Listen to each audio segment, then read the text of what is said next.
first just say welcome. I'm Barbara Stevenson. I am president of the American Foreign Service Association. And we're hosting this talk today as part of our kind of partnership with Human Resources to try to address what we know from our conversations with members is this. Their number one pain point is the difficulty of the bidding system. And those of us in the Foreign Service do this. Every 2 to 3 years, we up stakes and find ourselves a new job and move, and it takes up a lot of organizational energy. So I come at this as somebody who's been ambassador and DCM and then dean of the leadership school.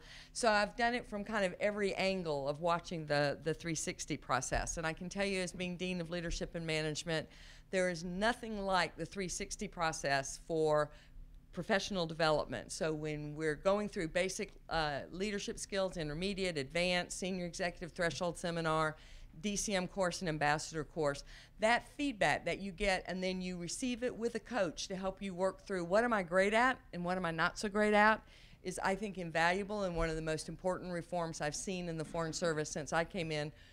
For my first 20 years, we had no leadership training at all for any of any kind, or maybe not 20, but 15.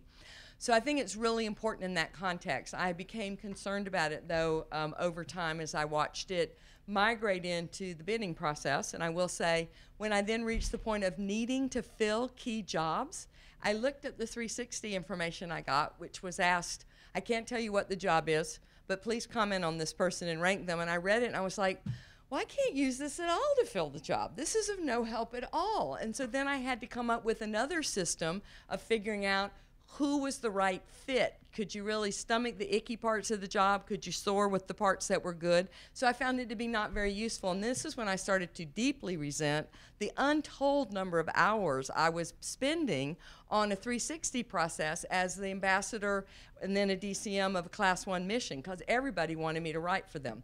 So I started to think this was really problematic. But then when I went to be dean of the leadership school, my professional trainers said, yeah, and it's biased against women, and part of the reason that you're seeing this, knockoff of diversity as you reach the higher levels is you shouldn't be using it this way. And I went, oh, how can that be? Well, it turns out that there's a fair bit of research to back that up. So as part of our collaboration with the Director General's office, AFSA said we would try to really bring some best practice from the outside into the discussion of when are 360s a great tool and when are 360s really problematic for our goals. And bringing Beth Fisher-Yoshida here is an important part of that. I do want to share with you what our members said, because we've had about 10 structured conversations, and we say, what's been the good, the bad, and the ugly of your Foreign Service experience? So I will just tell you, the good is the quality of my colleagues and the wonderful mission that we have. But the bad, the first thing on that list is the pain of bidding, okay? Some officers felt that, that's links. Chiefs of mission were the only group that thought the use of 360s in bidding was a useless and punitive exercise. So that's what our most experienced leaders thought. While mid-level officers took issue with the use of 360s primarily because the process had grown so unwieldy. More junior officers valued 360s as one of the only tools at their disposal for offering feedback on toxic management. So I think we understand what people value this for. This is how I keep from having a jerk for a boss. But is it the right tool? Is it a cost-benefit analysis that would stand it? Beth Fisher-Yoshida is here to help us through a conversation on that. Beth is a professor at Columbia University. She directs the master's program in negotiation and conflict resolution. She has a doctorate in human and organizational systems. And this is not Beth's first time at State. My last act as dean of the Leadership and Management School was to invite Beth to come and speak to the Culture of Leadership initiative on this topic. So she's back with us today to help us lead us through the next step of the proper use of 360s. And so with this, I ask you to please give a warm round of applause to Beth Fisher-Yoshida. Thank you. Thank you. Some of your faces look familiar. I'm just curious, was anybody in that room a year ago, August? Okay. Everybody's starting to look familiar to me. I guess you just sort of go anywhere and everybody just looks at it like, where do I know you from? And they say, you don't know me. You look familiar. All right, so we are going to talk about 360s. And I have to say, I don't know if this is something to make you feel good or not, but I was mentioning before that a lot of organizations struggle with 360s and feedback processes and assessments the same way you do, and maybe in different ways, but a lot of organizations do. Some organizations don't have any kind of feedback mechanisms, formal or informal, and then formal in the 360 process. Some organizations do top-down, and most organizations do top-down, and then bottom-up or middle-out, don't get a chance to give feedback. There are no mechanisms for that. And some organizations do 360, but I have to say I think it's very few organizations that really do them well. And we talk about well, we'll go through some of what that criteria is for doing it well and some of the problematic areas of where 360s are not used well and may be more destructive than helpful, which is, of course, defeating the purpose. And a lot has to do with who's doing the 360s, who's actually the rater, how seriously or not they take it, how well they know the person that they're rating, and the atmosphere of the organization and how receptive it is to the whole idea about feedback and transparency. Transparency is a very interesting word in organizational context because everybody talks about transparency and more transparency. I don't think it's going to be more transparent as much as people talk about it going to be transparent. So a little bit about the agenda. So first, just a little bit about the way I understand what your needs are in terms of the different kinds of things that you have to do. Some sample 360 measures. I just use like 2 different examples to see what kinds of criteria 360s are measuring and see how does that fit with the ones you use and how does that relate to your bidding process. And then some of the benefits and challenges of 360s. What's it like, I mentioned, the organizational culture, what's conducive or not to using a 360 process well. And then your use of 360s and some of the things I've gleaned from conversations.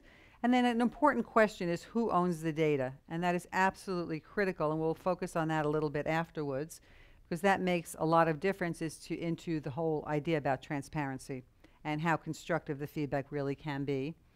And then looking at your assignment selection and bidding process, and then we'll have some kind of discussion. I like the idea that I don't talk at you for all this time and that you actually get a chance to talk to each other and then share back some insights, and then we'll just collect what those insights are and see where you are at that point.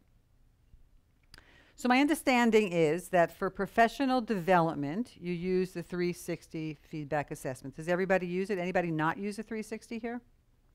So everybody's in one way or another part of a 360 process. You're being evaluated and you're also rating others, right? Okay. In this capacity, it's a great tool to use. In this capacity, the person being evaluated owns the data. In selecting assignments, you have a bidding process and you're looking for the right fit for the right job, however you define that.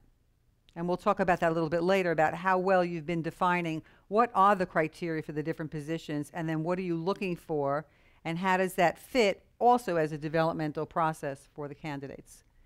And then in terms of promotions, compensations, when we're doing rank ordering, then you have an annual review evaluation for rank ordering. So the question is, who owns the data? In the first item there, the person being evaluated or assessed owns the data. And that means if it's really only used in that way, people feel more comfortable being honest and being constructive because they know that they're doing it with the best of intentions to help the person develop his or her career. However, if the 360 tools are used for these other items, people have different kinds of reactions about how they complete the forms. And because of that, fear that something's going to happen to them or to the other person, that it's going to be used in a bad way, that it's going to make or break a career as revenge, especially in organizations that introduce 360s that didn't have them before. And so then what happens is the first bullet point suffers greatly because the person being assessed is not getting the feedback that will help that person grow in his or her career. So the process here, the purpose. So it's really about assisting individuals to understand their professional strengths and weaknesses towards some kind of improvement.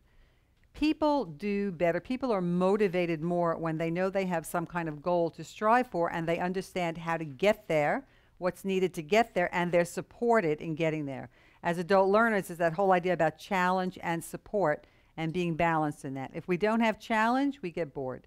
If we have too much challenge and not enough support, we're just kind of like freaked out and paralyzed. So you need to have that balance of challenge and support. And then the process of receiving performance feedback is from a range of people. That's why it's called 360, as you know, because you have a wide range of people. Peers who you don't have any authority over, but you need to influence to get things done, and they need to influence you to get things done. People who report to you, who you also have a responsibility to develop, right, professionally.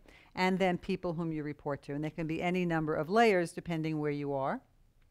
And then in this range, as I mentioned, these 4 different categories. The fourth one is the individual, who the individual serves, and that would be any kind of other clients or so on. So if you have people in other areas of the organization or other organizations who depend on that interface, that's who they serve. And sometimes people do. I don't know if you do that. I think you probably do the first 3, right? You getting your feedback? Some samples, you know, people typically in 360 assessments want to know about leadership. Are they using the appropriate leadership style? We have some people who have one style, and this is me, take me or leave it, in any situation. We want to know what is the flexibility, because there are different kinds of demands placed on leaders. Communication openly shares information. It doesn't mean the person shares everything, but the person selectively shares things that are important for other people to know. Emotional intelligence, maintaining your composure.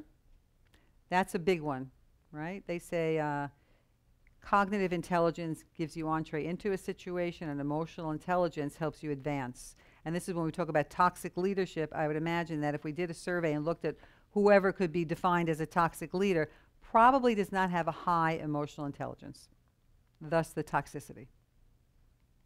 Valuing differences, adjust to different work styles. You work around the world with different kinds of people, and everybody has a different kind of work style. People have different understandings of what it means to work, what it means to be in an organization, what it means to be on a team, and these things need to be clarified. Performance management, again, aligning the goals of the work group and the organization and the individual. Alignment is key.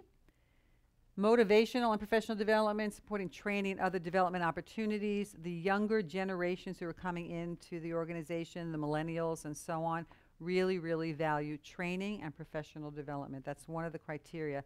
And it's not that other people don't, it's that that is a significant bonus for them. And when they're looking for different kinds of employment opportunities, they're looking very much at that. And if there isn't enough development, they lose interest and may leave the organization. And think about how much time and effort and energy you spend bringing them in. To have them leave because of that is a big loss.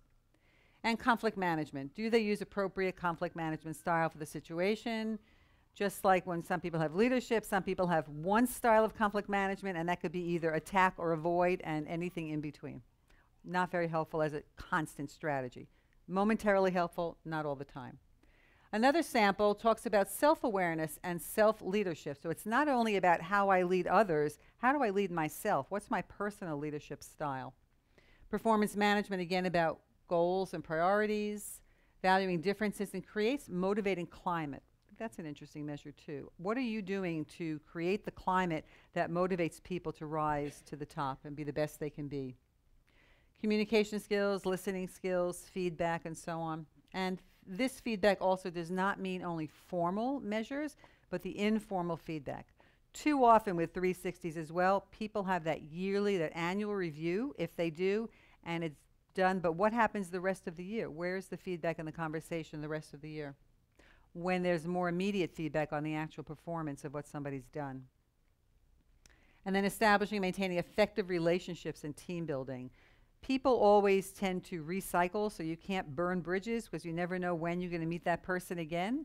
And sometimes, you know, what I found, especially working in large bureaucracies, is that when you have relationships with people, you just can get information that you need easier and faster and so on. So it really helps to facilitate the work that we do.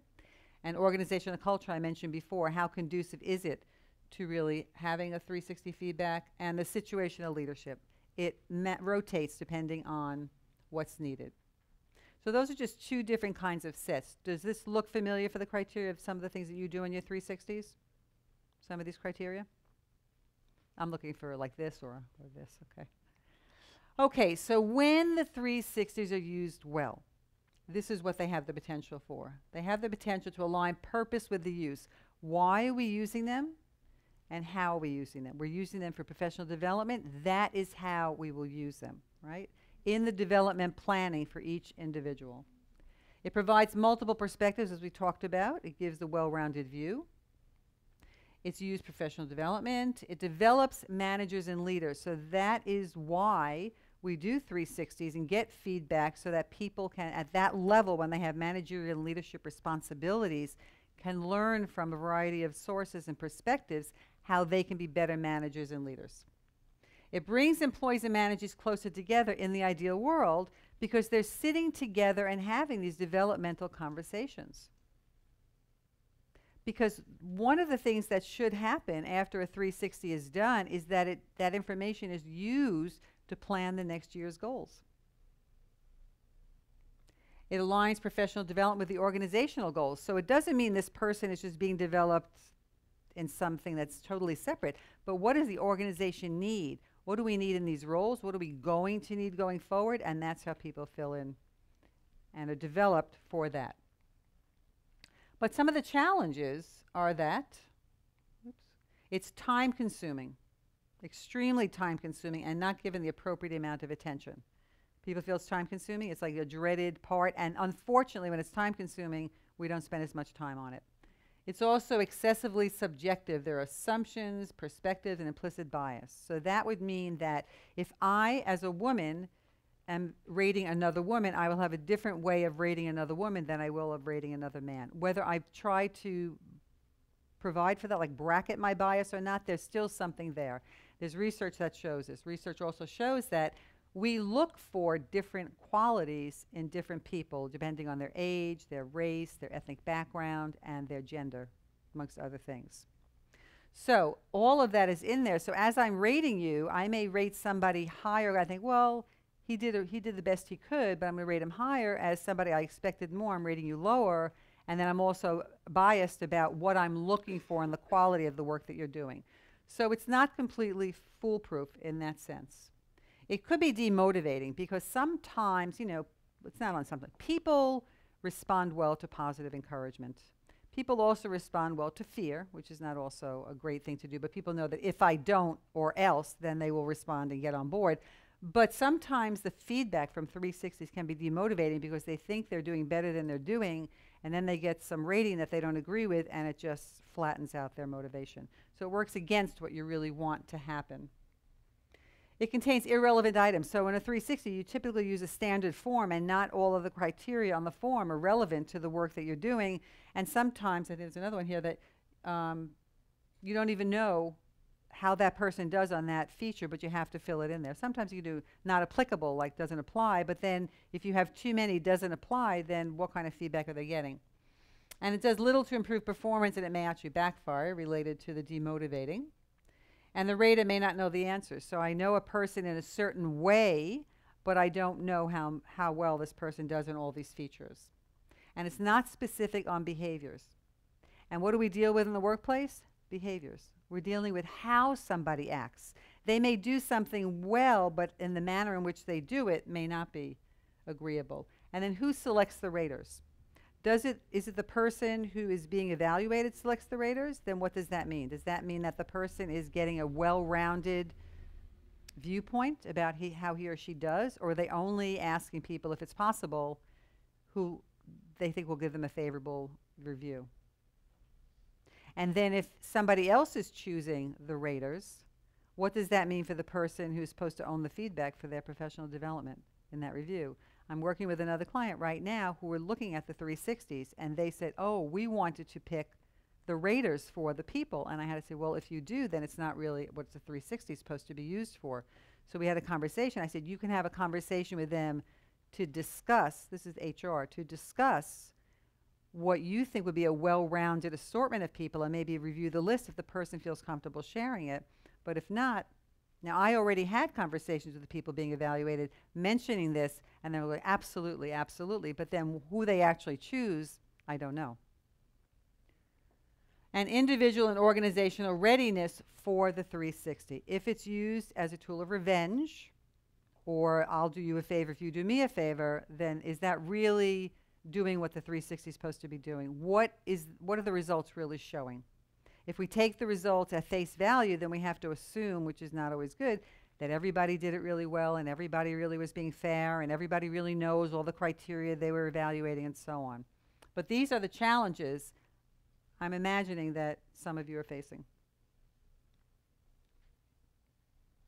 So in terms of the organizational culture and the receptivity to using 360s, because what I find is in my work, a lot of times organizations are not ready for 360 use. And what does that mean? Well, if it's conducive, it means it's open to learning and change.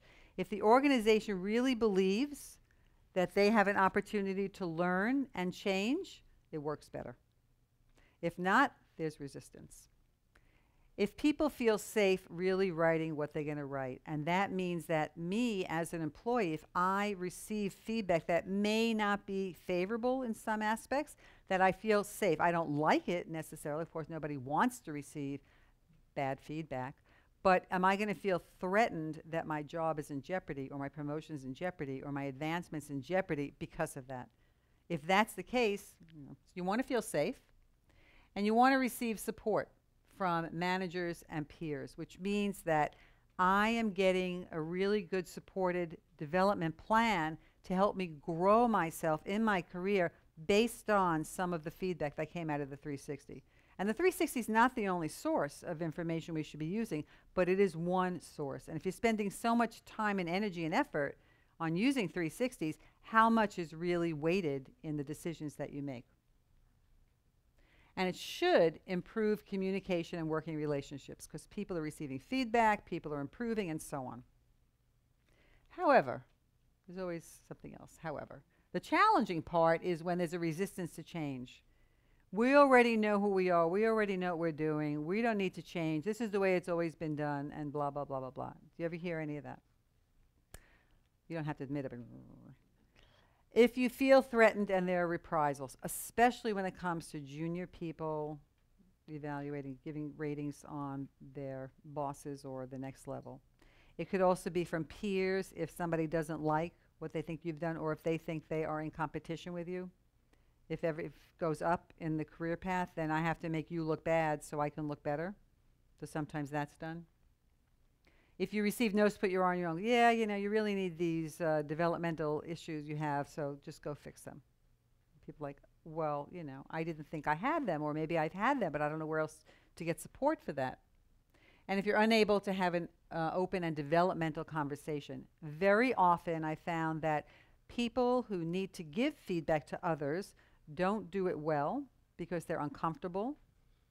They don't want to be attacked emotionally because people respond in different ways. I've had some people say, I can't stand when she cries. Typically it's not a man who will cry, it's a woman. They'll say, who cries? So I can't stand when she cries. Or this person gets really angry and starts shouting and I feel threatened. Or I don't know how to say it. I don't have time. All of those kinds of things. You don't have the necessary conversation after you receive the feedback.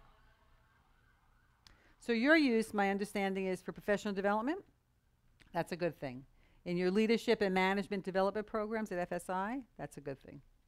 Identifying those with leadership potential, a good thing. And for consular supervisors to receive feedback, your scorecard there, that's a good thing. And an opportunity to use the results for further development discussions. Those are good things. For making hiring decisions during bidding process, not such a good thing. That's why it has the X.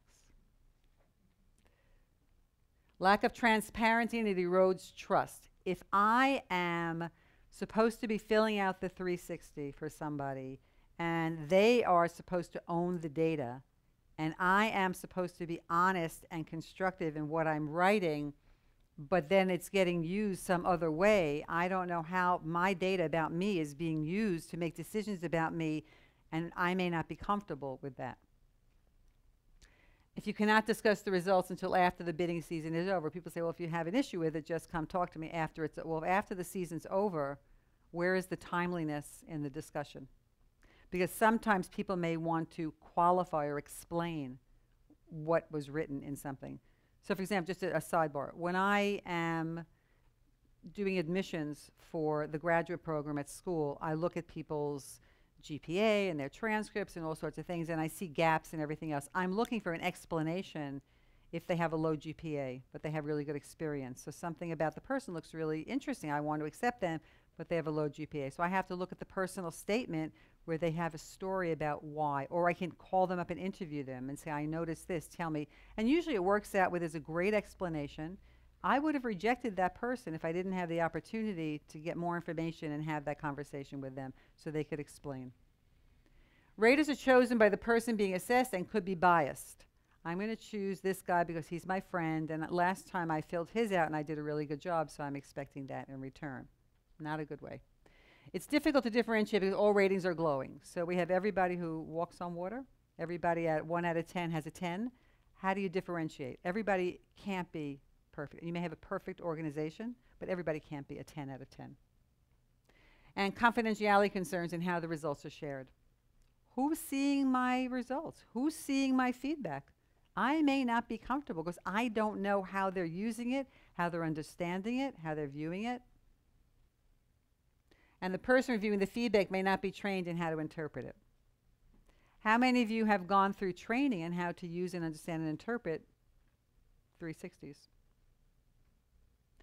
So we're all looking at the same information, but again, with our implicit bias, we have different ways of interpreting it. Did you want to say something? No. No, but you're so right. At FSI, we will not allow anybody to help you through your 360 feedback who hasn't gone through a certified, they have to be certified in the tool, but we do absolutely nothing like that in the bidding process. Yeah. So, you know, if somebody says about somebody, oh, they're really detail-oriented, I'm like, okay, so that could be good. But if somebody could say the same thing, they could say they really micromanage or they're really nitpicky. You know, how we say something really makes a difference. So that means if somebody says somebody's detail-oriented, I may understand that as, oh my God, nitpicky. You know, everybody interprets the same words differently. So if we're trained a little bit more about what to look for and then how to make that fit for the bidding process, that would be a better way of using information. So who owns the data? If the individual, it's when an individual owns the data, he or she receives the report with all the information and it's transparent. I don't know exactly who said what, but I do know in a particular category, like peers or subordinates, I know in general what was said. And the individual can use the results for development in conversations with his or her manager, because the manager, separate from technical responsibilities, has managerial and development responsibilities. Not everybody wants to do that. Some people say, I'm here because I'm a technical expert in here and I want to advance my technical expertise, not necessarily manage others. But as you move up in an organization, typically you have managerial responsibilities. And the raters are more likely to give the honest feedback, and that's what we're seeking. Otherwise, why go through all the time and effort to actually do the 360 process if you can't give honest feedback? It's like gaming the system. In terms of the organization, information can be used for placement, ranking, etc., and not development, which is not a good thing. It's not transparent to the person being reviewed how it's being used.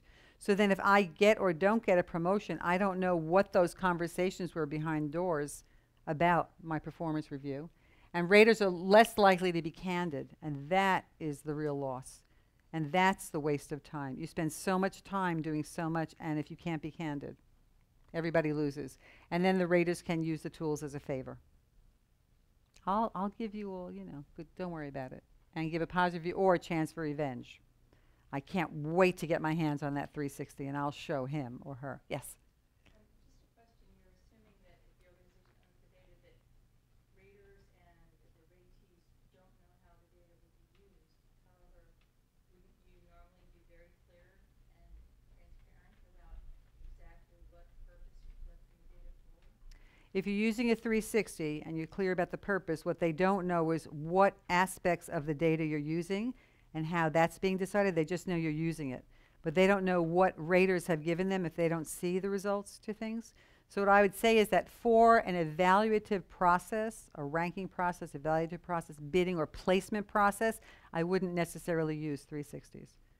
I think 360s are great for professional development, but there may need to be other ways of determining good fit, promotions and things like that. And that's what a decision needs to be done, because when 360s get used incorrectly, that's what happens, is you have the lack of transparency. So my understanding is that every 2 or 3 years you have assignments that have to be done. And it's a lovely experience for everybody. Time consuming? Right. Okay. It's done through a bidding process. And the main goal is to get the right fit for the right job. That's the goal, right? And there are a variety of ways to gather the necessary information. Not just 360s if people are using 360, but other sources of information. So what I'd like you to do, before we go into a discussion, are there any questions so far about what we've talked about, what I presented? Because I'd like you now to discuss things further. Are you yes? Yeah, so I think from listening to this, I think we have like a terms of art misalignment. The FSI does do the sort of 360 that I think you're referring to.